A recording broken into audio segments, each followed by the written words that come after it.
CBS 11 I-Team investigation has uncovered a major spike in the number of students here in North Texas who are being suspended from school for vaping. But as North Texas schools are cracking down on students, investigative reporter Brian New discovered that many schools are actually struggling to keep up with this explosion of vaping among our students. Yeah, Doug, it was last year the school districts say all of a sudden vaping was everywhere. Every high school, every middle school, and even some elementary schools. And now schools are scrambling, trying just about anything to get their students to stop and to get parents to pay attention.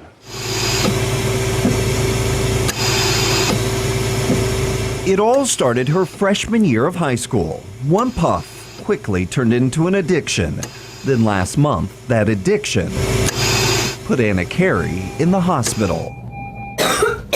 For 5 days, the 17-year-old Fort Worth student underwent treatment for severe chest pains. Doctors diagnosed her with chemical pneumonia, suspected to be the result of her vaping addiction. I did it all the time. I would go and between every class and go every class period to go to the bathroom and use it. It was bad. Anna says she fears what happened to her will happen to her friends. She says parents and schools don't realize just how widespread vaping has become. I mean, it was rare to find someone that didn't vape. It was kind of almost assumed. And it was just if someone had in the bathroom, then everyone would be like, oh, can I use it? Can I use it? It was kind of like gum. If someone has a pack of gum, that's how people would treat it, with a Juul or vaping. The CBS 11 I-Team pulled discipline records from more than 130 North Texas school districts. 3 years ago, these schools reported 1,000 incidents of students caught vaping or using other tobacco products. Last year, it was more than 5,000, nearly 5 times higher. I think those statistics should indicate, one, that this is a serious phenomena that we're seeing. Logan Ferris of Northwest ISD says last year districts started noticing a dramatic increase in students bringing Juuls to school.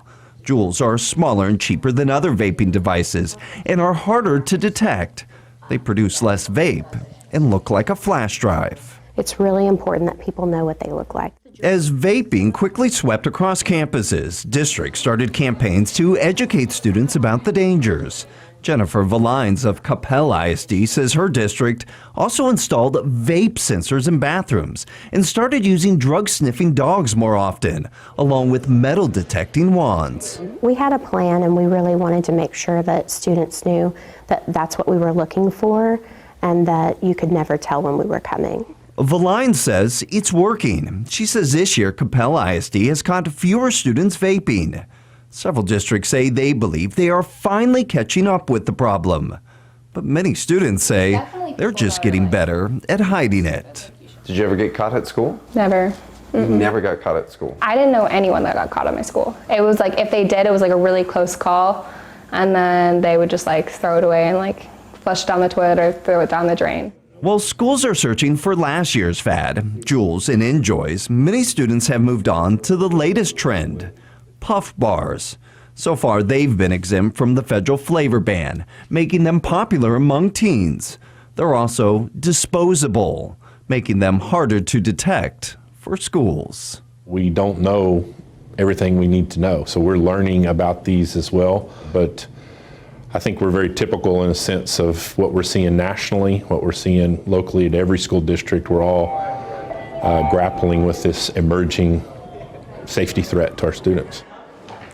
So if you go to our website, cbsdfw.com, you can look on this interactive map that we've made just how many students in your child's district has been suspended or expelled for vaping. Doug, schools told us that there's no stereotypical student that vapes. They have found athletes, honor roll students, students from seniors, all the way down to even fifth graders. They have caught fifth graders vaping. That is crazy. That is crazy.